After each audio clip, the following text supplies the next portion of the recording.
वर्तमान भारत के परिप्रेक्ष्य में जहाँ पर आध्यात्मिक और भौतिक विकास का वर्णन हो रहा है, ऐसे आज के परिप्रेक्ष्य में हम सावरकर के भारत दर्शन को कैसे परिभाषित करते हैं और किस तरह से देखते हैं।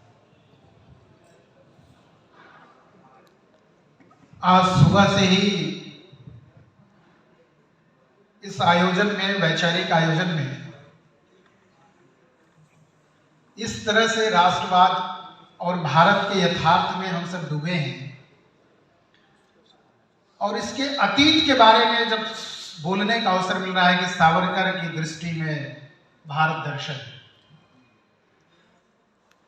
अभी पिछले सेशन में बात हो रही थी तो लग रहा था कि एक नए युग का सूत्रपात हुआ है 14 के बाद।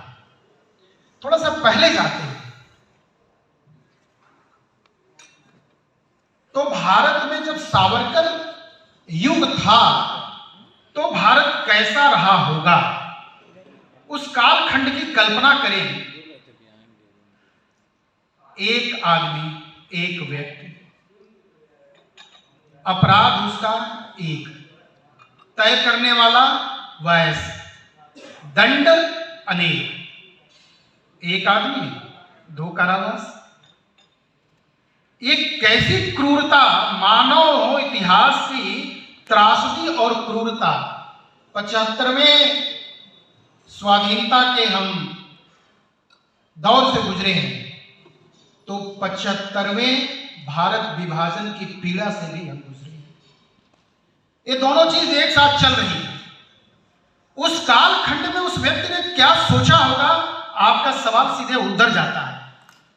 एक ऐसा दृष्टा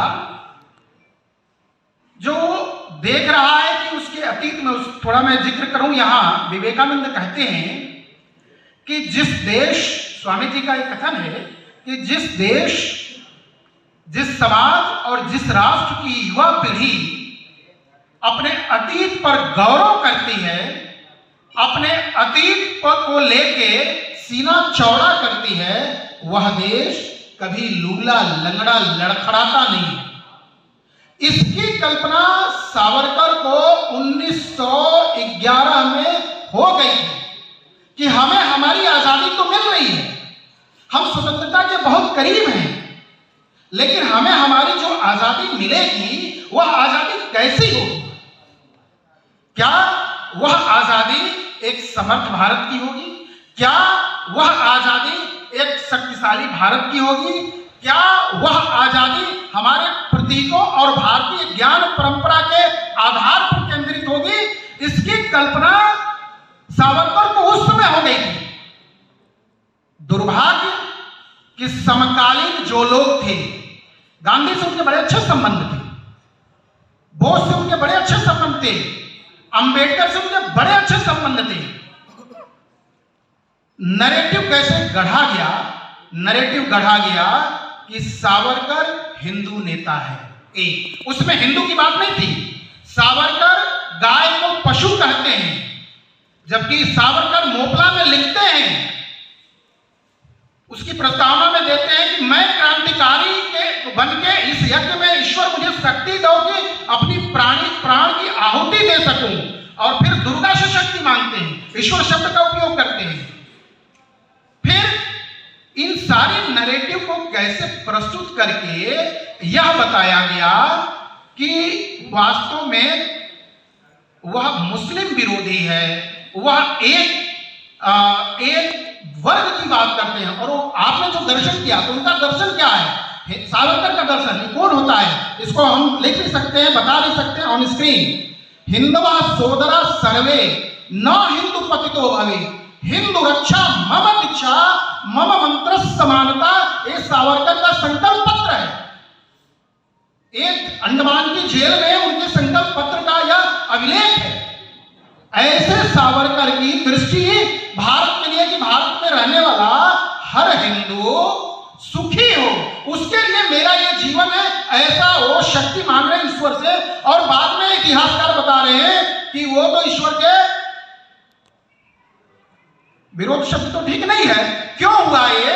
इसलिए हुआ कि स्वदेशी, स्वदेशी भारत में जब आया शब्द, ये पहला शब्द भाषाई, भाषा पर उनके पौत्र बैठे हैं, सौभाग्यशाली हैं, और हम सब भी सौभाग्यशाली हैं कि आपके साथ में इस परिवार के आज हम भी अपने को धन्य महसूस कर रहे हैं। सावरकर के जीवन में यह चीज पहली बार उनको जाता है कि भारत की स्वतंत्रता हमारे करीब है, तो भारत के तिरंगा में धर्म चक्र होना चाहिए। इसकी डिमांड, इसकी मांग कौन किया?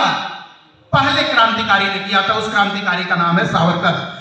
भारत में क्रांति का सबसे बड़ा केंद्र कोलकाता होता था और दूसरा केंद्र लंदन में होता था। लंदन हाउस में, लंदन में इंडिया हाउस के नाम से जो सावरकर का कार्य था, और वहां के लोगों को जो संकल्प दिलाते थे, उस संकल्प पत्र को हम पढ़ेंगे तो गंगा गाय गीता पर आधारित भारतीय जीवन दृष्टि की कल्पना सावरकर ने की थी। ये सावरकर का मंत्र था। दूसरा, सावरकर क्या कह रहे हैं आप देखिए, दुर्भाग्य क्या है, उसी कालखंड में भारत के सामने एक चित्र आ जाता है, और वो चित्र आता है इंडिया बनाम भारत।